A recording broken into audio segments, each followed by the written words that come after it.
start learning to teach our dog to come to us when called is the finish. The finish means that our dog goes back into heel position. So pretending the dog has been called to us, we do the toe-to-toe, and then we give them command of either around, meaning that the dog goes around us, behind us, back into heel position, over here to get the treat. Okay, so to start looking at this here, it's going to be toe-to-toe, taking our treat in this hand to lure them around, to say around, changing hands, and drawing it up, not letting them have the treat until they sit. All right?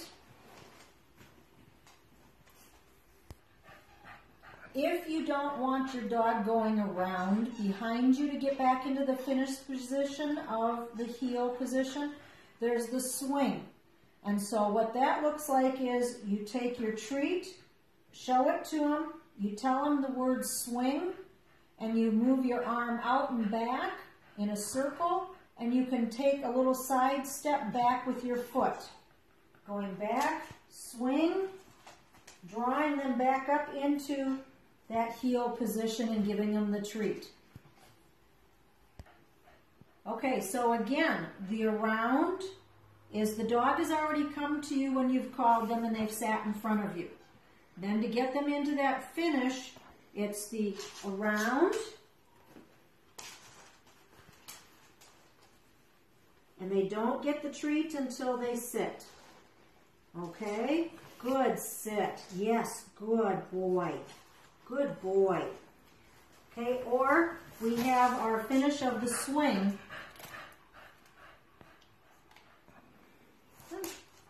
Sit. Good boy. Good. Nope, easies off. Good boy. Swing. Good boy. The last thing that we're going to be working on this week is not using our treats all the time with our dogs. We need to start taking a couple of those treats away from them, because otherwise they're only working because they know that we're plopping food in their mouth for just sitting there. Okay, so we need to start making them wait just a little bit to get that reward. We want them to make sure that every other time maybe we give them the reward. So when you're walking on that loose leash and you're walking along, they sit, good sit, lots of praise, good, good sit, yes. They don't get the treat that first time. Good sit, give them that treat. Make them think that, hey, there's an opportunity of getting that treat, but it doesn't necessarily mean that they're always going to get it. Okay, so you want to make sure that they're working for it, they're excited for it, but they're not always having to get that treat.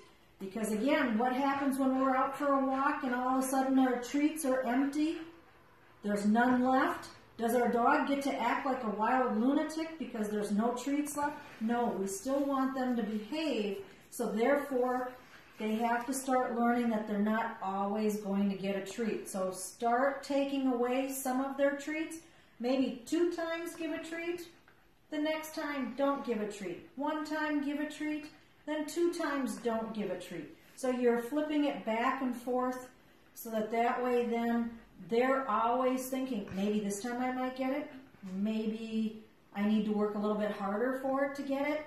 And they'll start paying a little bit better attention to get that treat, okay? So remember, we want to say, yes, good treat, lots of praise, good, good boy, yes, good boy for a sit. They go into a down, good down, yes, good down. Give that treat. We go and we get them into a sit, good sit, yes, good down, good sit. Okay, so they're not always getting that treat right off the bat for everything they're doing. All right? So when you're working this week, remember that sometimes overboard with the praise and telling them, yes, yes, yes, yes, yes, good dog, yes, that's such a good dog. Let them get a little bit wild and crazy and then say, okay, now it's time back to work again. Okay, so that way then the dogs get to relax and have a good time and they know that training is fun.